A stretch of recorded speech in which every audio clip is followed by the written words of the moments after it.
जिंदगी आजकल ना सिर्फ कॉफी पे चल रही है। 4 घंटे रिसर्च किया, मैं कौन सा टिकटॉकर हूं जो उठा के किसी और की वीडियो पे रोस्ट बना के व्यूज ले लूंगा। दिस इज अपनी वाली सरकार। और भाई कल के दिन था WWDC और एप्पल ने इतनी ज्यादा चीजें लॉन्च कर दी हैं कि मैं यकीन करें ये डायरी भर चुका हूं और बकायदा मेहनत लगी है यार ये सारा कुछ लिखने में, क्योंकि तकरीबन 1.5 घंटे का इवेंट था और इतना कुछ लॉन्च किया गया है कि अगर मैं हर एक चीज आपको बताने की कोशिश करूं तो पॉसिबल ही नहीं है। इनफैक्ट मैंने ऑलरेडी काफी चीजें स्किप कर दी थी जो छोटे छोटे चेंजेस थे, लेकिन अब मुझे लग रहा है कि इवन इस डायरी पे जो मैंने फाइनल चीजें लिखी हैं वो भी अगर मैं आपको एक्सप्लेन करता हूं तो आप लोग बोर हो जाएंगे। तो मैं सिर्फ इंपॉर्टेंट चीजों के ऊपर यहां पर आपको बताने वाला हूं।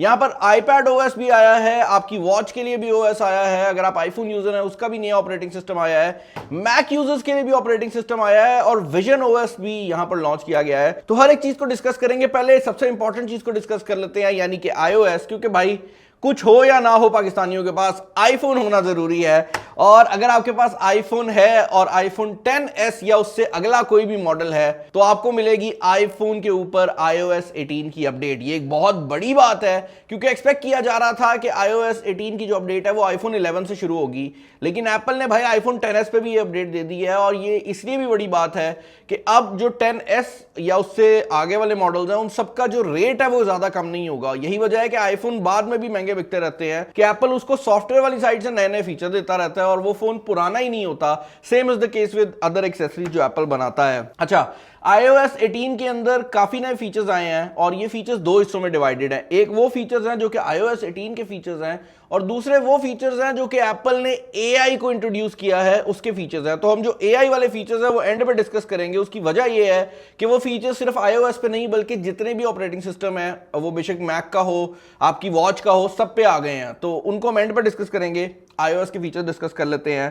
पहली चीज तो ये है भाई कि कस्टमाइजेशन की बहुत ज्यादा ऑप्शंस दे दी गई हैं। अब आप जो आपके आइकन्स हैं उनको कहीं पर भी मूव अराउंड कर सकते हैं, उनकी शक्ल चेंज कर सकते हैं, उनको अगर आप डार्क मोड में डालेंगे तो उनके ऊपर आप टिंट भी अप्लाई कर सकते हैं। तो कहने का मकसद ये है कि अगर आपको मोबाइल फोन की कस्टमाइजेशन पसंद है और एक पॉइंट था कि आपको लगता था कि भाई एंड्रॉइड वाले आपको बहुत ज्यादा आपसे आगे जा रहे हैं, तो अब मैं ये कहूंगा कि एंड्रॉइड अभी भी मुझे आगे लगता है, बट काफी हद तक iOS भी बराबर पे आ गया है। और अगर आप रिलायबिलिटी की बात करते हैं तो ज्यादातर फीचर्स क्योंकि कस्टमाइजेशन के एप्पल खुद प्रोवाइड करता है तो मेरे ख्याल से इसकी कस्टमाइजेशन रिलायबिलिटी में बेहतर है। अच्छा भाई, इसके अलावा नया कंट्रोल सेंटर भी ऐड कर दिया गया है और अब कंट्रोल सेंटर में भी पेजेस आ गए हैं जहां पर आप डिफरेंट एप्लीकेशंस के कंट्रोल्स को कंट्रोल कर सकते हैं और अब इसमें थर्ड पार्टी एप्स भी आ सकती हैं, यानी कि कोई और ऐप जो कि एप्पल ने खुद नहीं भी बनाई उसको भी आप कंट्रोल सेंटर से कंट्रोल कर सकेंगे। इसके अलावा भाई फाइनली लॉक एप्लीकेशन की ऑप्शन भी आ गई है, यानी कि अब आप एप्पल के ऊपर एप्लीकेशंस को लॉक कर सकेंगे। यानी कि अगर आप किसी बंदे को तस्वीर देखने के लिए फोन पकड़ाते हैं और आपका दोस्त आपका कोई मैसेजिंग ऐप खोल लेता है या ईमेल खोल लेता है तो अब आप उसको भी लॉक कर सकेंगे और अब आप ऐप को प्रॉपरली हाइड भी कर सकेंगे। और अगर आपने हिडन ऐप को ओपन करना होगा तो दोबारा फेस आईडी मांगेगा आपका मोबाइल फोन।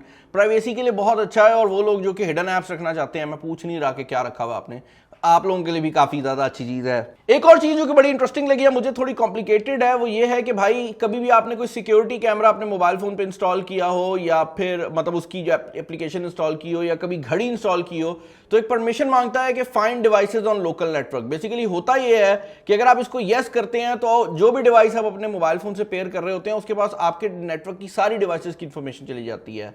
अब उसको चेंज कर दिया गया है। आने वाले टाइम में iOS 18 के बाद आपने जब भी कोई चीज कनेक्ट करनी होगी ना तो उसके सामने वैसा ही एक प्रॉम्प्ट आएगा जिस तरह एप्पल के एयरपॉड का आया करता था। तो अब कुछ भी आप कनेक्ट करेंगे, वो आपके हेयर ड्रायर से लेकर आपके सिक्योरिटी कैमरा तक कुछ भी हो, अब वो उस प्रॉम्प्ट के थ्रू कनेक्ट हुआ करेगा। तो काफी ज्यादा सिक्योर हो गया पहले की निस्बत और जरा बेहतर भी लगेगा। हर चीज जो है ना वो QR कोड स्कैन वाली साइड पे नहीं जाएगी। अगले 4 फीचर्स जो मैं बताने वाला हूं ये बहुत ही इंपॉर्टेंट किस्म के फीचर्स हैं, जिनमें सबसे पहला फीचर है मैसेजेस वाया सैटेलाइट। जी हां, अगर आपके पास iPhone 14, 15 सीरीज का कोई भी मोबाइल फोन है, आने वाले टाइम में 16 होगा, तो भाई आप मैसेजेस भेज सकेंगे सैटेलाइट को यूज करते हुए। अब ये सर्विस जो है ये भी US कनाडा वाली साइट पे अवेलेबल है, पाकिस्तान में काम नहीं करती, बट फिर भी बहुत बड़ी बात है कि आईफोन के अंदर अब आप मैसेजेस को सैटेलाइट से भेज सकेंगे, जिसका मतलब यह है कि अगर आपका इंटरनेट नहीं चल रहा, आपके पास सिग्नल नहीं आ रहे, तब भी एटलीस्ट आप इमरजेंसी में मैसेजेस भेज सकेंगे और इसके अंदर इमोजीज वगैरह भी आप भेज सकेंगे। तो उस लिहाज से भी काफी अच्छा है। इसके अलावा भाई वैसे तो बहुत ज्यादा लोग Gmail यूज करते हैं, लेकिन अगर आप एप्पल के ऊपर मौजूद मेल एप्लीकेशन यूज करते हैं तो अब उसमें बहुत ज्यादा नए फीचर्स आ रहे हैं। ये ऑटोमेटिक कैटेगराइजेशन भी कर दिया करेगी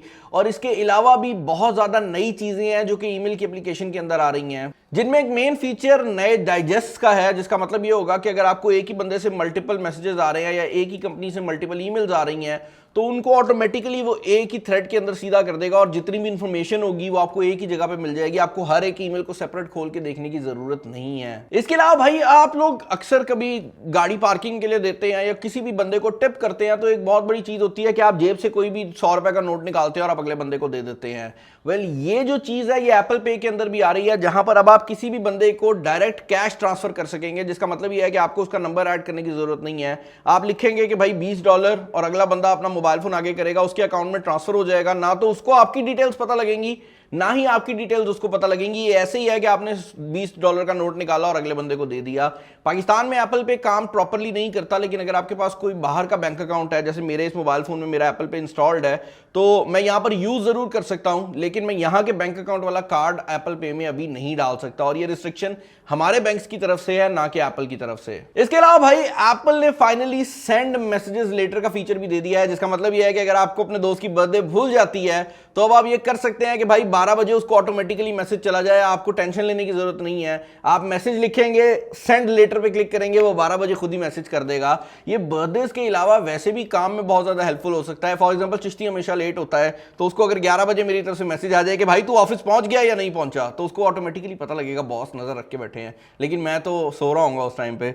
तो ये वाली चीजें जो है ना बहुत ज्यादा हेल्पफुल हो सकती हैं। फाइनली आईफोन के अंदर गेम मोड भी ऐड कर दिया गया है, जो कि काफी हद तक उसी तरह काम करता है जिस तरह सैमसंग के ऊपर गेम मोड है या इवन इन्फिनिक्स GT20 Pro के ऊपर गेम मोड है, कि बैकग्राउंड की जो एप्स है उनको लिमिट कर देता है। बट गेमिंग के अंदर एप्पल ने एक बहुत बड़ा काम किया है, जो कि मैं सोच रहा था कि आपको एप्पल इंटेलिजेंस या मैक ओएस के टाइम पे बताऊं, लेकिन आपको यहीं पे बता देता हूं। और वो काम ये है भाई कि गेमिंग के अंदर एप्पल ने आईपैड, आईफोन और मैक को यूनिफाई कर दिया, जिसका मतलब यह है कि अगर एक सॉफ्टवेयर डेवलपर गेम बनाना चाहता है तो उसके लिए बड़ा आसान है कि वो एक गेम बनाए जो कि तीनों पे चल जाएगी। और इससे फायदा क्या होगा कि जो भी कंपनीज हैं उनके लिए ज्यादा इंसेंटिव होगा कि भाई वो इस इकोसिस्टम के लिए गेम बनाएं, क्योंकि वो एक गेम बनाएंगे जो कि सब पे चल रही होगी। और इसकी डिटेल्स मैं आपको आगे चलकर भी बताता हूं। इसके अलावा भाई एप्पल ने एयरपॉड्स को भी अपडेट कर दिया है। मैं एक्सपेक्ट नहीं कर रहा था कि एयरपॉड्स के अंदर भी नई अपडेट आएगी, बट एयरपॉड प्रो अगर आपके पास मौजूद है तो उसके अंदर नॉट टू आंसर का ऑप्शन आ गया है, व्हिच बेसिकली मींस कि अगर आपको किसी बंदे की तरफ से कॉल आ रही है तो आपकी सीरी आपके कान में उसका नाम बोलेगी। आप सर को अगर यस करते हैं तो कॉल ऑटोमेटिकली उठ जाएगी, और अगर आप सर को हिलाते हैं तो कॉल ऑटोमेटिकली डिक्लाइन हो जाएगी। ये और भी चीजों में यस और नो करने में काम में आ सकता है। बेसिकली आपका जो जायरोस्कोपिक सेंसर है उसके लिए यूज होगा, तो यस नो नहीं सॉरी यस नो इस तरह करके काम करेगा। इसके अलावा भाई वॉइस आइसोलेशन का फीचर भी आ गया है। वो आपने आजकल देखा होगा, हर ईयरबड वाली कंपनी जो है वो मुंह उठा के ENC करती है। मैं भी इस चैनल पे ENC वैसे काफी करता हूं, लेकिन ENC का जो फीचर है वो नॉइज कैंसलेशन का फीचर है कि अगर आप किसी बंदे से कॉल कर रहे हैं और आपके इर्द गिर्द शोर है, तो अब एयरपॉड्स मशीन लर्निंग का यूज करते हुए ऑटोमेटिकली बाहर का शोर रिमूव कर देंगे। और ये पुराने एयरपॉड्स पे फीचर दिया है, ये कोई नई प्रोडक्ट नहीं है। आपके पास पहले से एयरपॉड मौजूद है तो उनकी अपडेट आएगी और उसके अंदर ये फीचर जो है वो ऐड कर दिया जाएगा।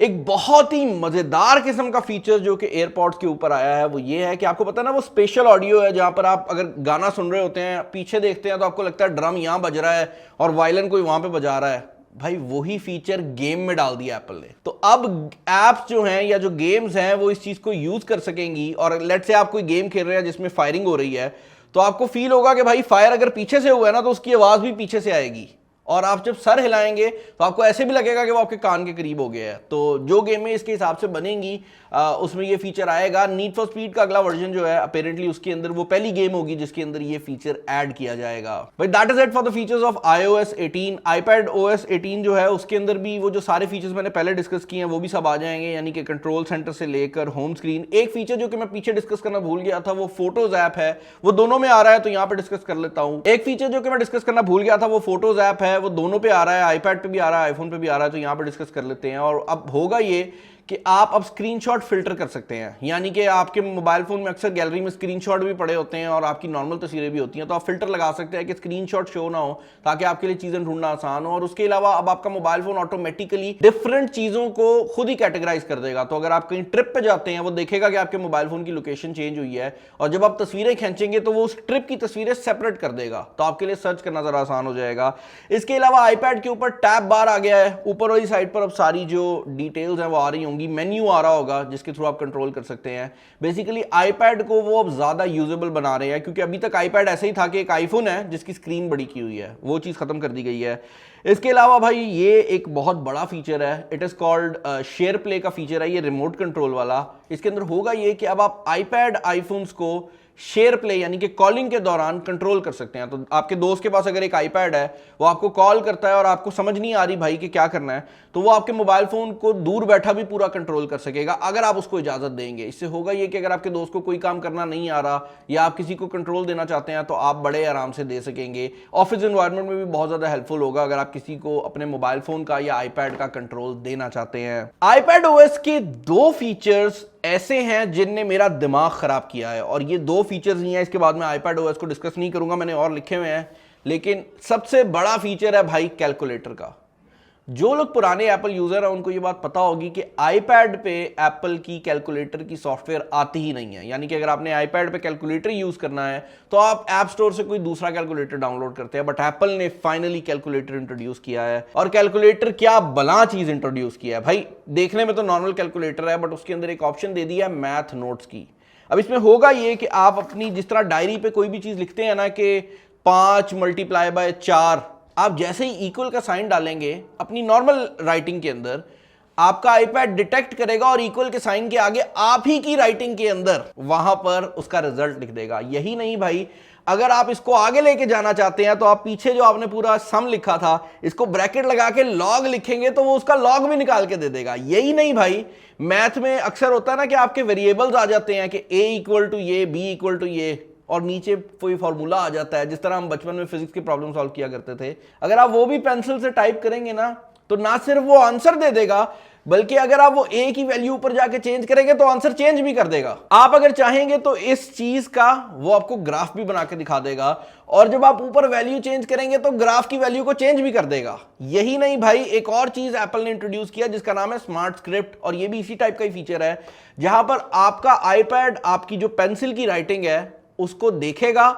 और जब आप जल्दी में लिख रहे होंगे तो उसको ऑटोमेटिकली ठीक करता जाएगा। लेकिन वो ठीक आपके डिजाइन में ही करेगा। वो देखेगा कि भाई आप जब स्लो लिख रहे थे, अच्छा लिख रहे थे, तो क्या लिख रहे हैं, और जब आप गंदा लिख रहे होंगे ना, आप ही की राइटिंग के अंदर उसको साफ कर दिया जाएगा। तो ऐसे लगेगा कि आपने स्लोली जरा मेहनत करके लिखा है, और राइटिंग भी आपकी होगी। तो ये भी एक बहुत बड़ी बात है। यही नहीं भाई, अगर आप कोई चीज लिखते हैं, लेट से आपने एक पैराग्राफ अपनी हाथ से लिखा है और आप चाहते हैं कि भाई बाकी मैंने खुद नहीं लिखना, आप कोई टेक्स्ट कॉपी करके वहां लिखेंगे, वो आप ही की राइटिंग के अंदर बाकी पैराग्राफ भी लिख देगा। तो नेक्स्ट लेवल फीचर्स डाल दिए आईपैड के अंदर। बहुत कम लोग हैं मुझे पता है जो आईपैड यूजर हैं, और स्पेशली जो पेन यूज करते हैं आईपैड के साथ, बट जो करते हैं उनके लिए ये फीचर्स बहुत ज्यादा क्रेजी होने वाले हैं। भाई मैं वीडियो को ज्यादा लंबा नहीं करना चाह रहा, क्योंकि मेरे ख्याल से ऑलरेडी वीडियो लंबी हो गई है। तो हम मैक ओएस की बात कर लेते हैं, यानी कि अगर आपके पास एप्पल का लैपटॉप है तो उसके अंदर जो सॉफ्टवेयर आएगी उसके फीचर्स की बात कर लेते हैं। और इनमें सबसे बड़ा फीचर जो है वो कॉन्टिन्यूटी का फीचर है, विच बेसिकली अलाउज कि आप अपने अब लैपटॉप के ऊपर से ही पूरा अपना आईफोन जो है वो कंट्रोल कर सकेंगे। आपका आईफोन चार्जिंग पे लगा हुआ है, लेकिन आप जो भी चीज करना चाहते हैं, आप उबर पे राइड कॉल करना चाहते हैं, या आप अपनी व्हाट्सएप ओपन करना चाहते हैं, या फिर आप अपनी गैलरी ओपन करना चाहते हैं, आप कोई भी सॉफ्टवेयर यूज करना चाहते हैं जो आपके मोबाइल फोन पे इंस्टॉल्ड है, अब आप प्रॉपरली कर सकेंगे। और ये वही जेस्चर्स और वही टच कंट्रोल देगा जो कि आपको मोबाइल पे मिलते हैं। यही नहीं, अगर आपने लेट से कोई एप्लीकेशन, कोई वीडियो एडिटिंग की एप्लीकेशन ओपन की हुई, आप वीडियो एडिट कर रहे हैं, लेकिन आपको याद आता है कि भाई वीडियो तो मोबाइल फोन पे है ही नहीं, तो अब आप अपने लैपटॉप से उठा के वो वीडियो ड्रैग करेंगे, आपकी वीडियो एडिटिंग सॉफ्टवेयर में चली जाएगी और आप उसको एडिट कर सकते हैं। यानी कि आपका लैपटॉप और आपका मोबाइल फोन अब एक होके काम करेंगे, और ये एक बहुत बड़ा फीचर है जो कि मेरे ख्याल से जितने भी ऐसे लोग हैं जिनके पास मैक और आईफोन दोनों हैं वो बहुत ज्यादा इस्तेमाल करने वाले हैं। अच्छा, यहां पर आगे बढ़ने से पहले मैं एक बात क्लियर कर दूं कि ये फीचर्स जो मैं अभी बता रहा हूं मैक ओएस के, ये हमने सबसे पहले हवावे में देखे थे। तो मुझे थोड़ा सा बुरा भी लग रहा है अबाउट हवावे के, ये फीचर उन्होंने काफ़ी पहले, मतलब मुझे याद है 2019 में उन्होंने लॉन्च किया था ये फीचर, लेकिन आज एप्पल ये कर रहा है तो लोग इसको कहेंगे कि भाई बड़ा नेक्स्ट लेवल है। लेकिन एप्पल यूजर के लिए बहुत अच्छा होने वाला है। आईफोन की नोटिफिकेशन भी अब आपको मैक पे आ जाया करेंगी, तो कोई भी अगर आपको आईफोन पे मैसेज भी करता है वो नोटिफिकेशन आ जाएगी। कोई भी नोटिफिकेशन है ना जो आईफोन की सॉफ्टवेयर की है वो भी अब आपको अपने मैक पे ही शो हुआ करेगी। अच्छा भाई, यहाँ पर फाइनल फीचर जो कि मैं इंट्रोड्यूस करने वाला हूँ वो है भाई मैक ओएस के लिए भी गेम मोड आ गया है। और एक चीज जो कि मैं यहाँ पर आपको आज बता रहा हूँ वो ये है कि आप मेरी बात ये लिख लो, आने वाले 5 से 6 सालों के अंदर प्ले स्टेशन और एक्सबॉक्स का जो सबसे बड़ा कंपेटिटर होगा ना वो एप्पल के लैपटॉप होने वाले हैं। उसकी वजह ये है कि प्ले स्टेशन की सक्सेस की सबसे बड़ी वजह यह है कि लोगों के लिए, जो बंदे गेम बना रहे होते हैं, बड़ा आसान होता है, क्योंकि प्ले स्टेशन की एक ख़ास सॉफ्टवेयर, एक ख़ास हद तक हार्डवेयर होती है, उस पर बनाना बड़ा आसान है। तो मैक भी वही चीज़ प्रोवाइड कर रहा है, और मैक के केस में मैक हर बंदे के पास मौजूद है। तो उस लिहाज से आई थिंक काफ़ी टाइम नहीं लगेगा कि ये मैक जो है ये एक मेजर गेमिंग प्लेटफॉर्म में कन्वर्ट हो जाएगा। लोग कहते थे कि मैक पे गेमिंग नहीं होती, और अब मैं आपको गारंटी दे सकता हूँ कि आने वाले 5 सालों में मैक पे इतनी गेम्स आने वाली हैं कि कुछ ऐसे लोग होंगे जो कि इसको सिर्फ गेमिंग के लिए खरीदेंगे। ये बात आप मेरी आज लिख लें, ये 5 साल बाद मैं आपसे पूछ लूँगा। अच्छा भाई, वीडियो को एंड करने वाली साइड पर लेकर जाते हैं। एप्पल इंटेलिजेंस को थोड़ा सा डिस्कस कर लेते हैं, क्योंकि यहाँ पर भी बहुत ही नेक्स्ट लेवल फिल्में जो है वो एप्पल ने चलाई हैं। पहली चीज़ तो वो जो सारी इंटेलिजेंस ऐप्स करती हैं कि आप तस्वीरों में से बैकग्राउंड रिमूव कर सकते हैं, कोई बैकग्राउंड में खड़ा हो उसको रिमूव कर सकते हैं, इरेजर वगैरह की इंफॉर्मेशन है। इसके अलावा आप कोई भी चीज़ रीराइट कर सकते हैं जैसे चैट जीपीटी करता है। तो वो सारे फीचर्स तो हैं ही, मैं उनको डिस्कस नहीं करने वाला। मैं वो फीचर डिस्कस करने वाला हूं जो कि एप्पल ने खास तौर पर दिया है, और वो है पर्सनल एक्शंस। बेसिकली अगर आप चैट जीपीटी को जाकर कोई भी चीज़ लिखते हैं तो वो आपको प्रोवाइड कर देता है उसके रिलेटेड इन्फॉर्मेशन, लेकिन चैट जीपीटी के पास आपकी इंफॉर्मेशन नहीं होती, एप्पल के पास है। अब आप अपनी सीरी को बेसिकली मैसेज करेंगे, यानी कि आप सीरी को कॉल करेंगे और आप उससे पूछेंगे I want to see videos where Chishti is wearing black shirt. अब मोबाइल फोन को यह भी पता है कि चिश्ती कौन है, मोबाइल फोन को यह भी पता है कि वीडियो में ढूंढना है, और मोबाइल फोन वीडियो में जाएगा, देखेगा चिश्ती ने किस पॉइंट पर काले रंग की शर्ट पहनी हुई थी और मुझे ला के दिखा देगा।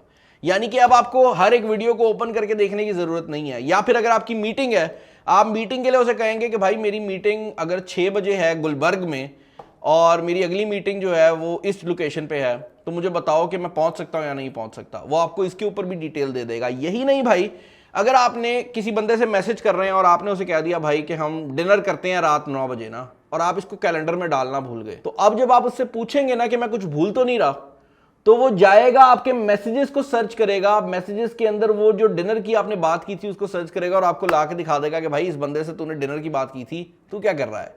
तो कहने का मकसद यह है कि आपकी हर एक एप्लीकेशन के अंदर जा सकता है एप्पल। ये बहुत ज्यादा मजेदार फीचर भी है, टू बी ऑनेस्ट बहुत ज्यादा टेरिफाइंग भी है, क्योंकि इससे एप्पल को बहुत ज्यादा कंट्रोल मिल जाएगा। पहली बार होगा कि मैं कह सकता हूं कि सीरी से कोई काम करवाना आपके बटन से वो काम करने से बहुत ज्यादा तेज हो जाएगा, क्योंकि अब हर चीज ऑटोमेटिक हो जाएगी। यही नहीं भाई, आप तस्वीरों को एडिट ऑटोमेटिकली कर सकते हैं। फॉर एग्जांपल आप तस्वीर देख रहे हैं, आप चाहते हैं कि वो एडिट हो जाए, आप सीरी को कॉल करेंगे, आप कहेंगे can you make this picture look better, वो उसके ऊपर ऑटोमेटिक फिल्टर्स लगा के आपको प्रोवाइड कर देगा। इसके अलावा अगर आप किसी बंदे से कन्वर्सेशन कर रहे हैं और वो बंदा आपको अपना नंबर भेजता है, तो आप सीरी को कहेंगे can you save this number and name it this person, तो वो उसका नंबर सेव भी कर देगी और आपका कॉन्टैक्ट भी क्रिएट कर देगी। यानी कि पहले जो सिर्फ सर्च के तौर पे काम होता था, अब आपकी जितनी भी आईफोन की एप्लीकेशंस हैं या जितनी भी आपके मैक की एप्लीकेशंस हैं, उनके अंदर भी सीरी घुस सकता है। ये एक बहुत बड़ी चीज़ है। इसको यूज़ करूंगा तो इसके ऊपर अपने ओपिनियंस दूंगा। मैंने सोच लिया है कि जब इसकी एप्पल इंटेलिजेंस की अपडेट आती है तो एक सेपरेट वीडियो बनाऊंगा। तब तक के लिए चैनल पर नया, चैनल को सब्सक्राइब कर लें। बहुत जल्द हमारे पास आईफोन 16 के प्रोटोटाइप्स आ रहे हैं, तो स्टे ट्यून्ड फॉर दैट। अपना ख्याल रखिएगा। This is Bilal signing off. अल्लाह हाफिज़।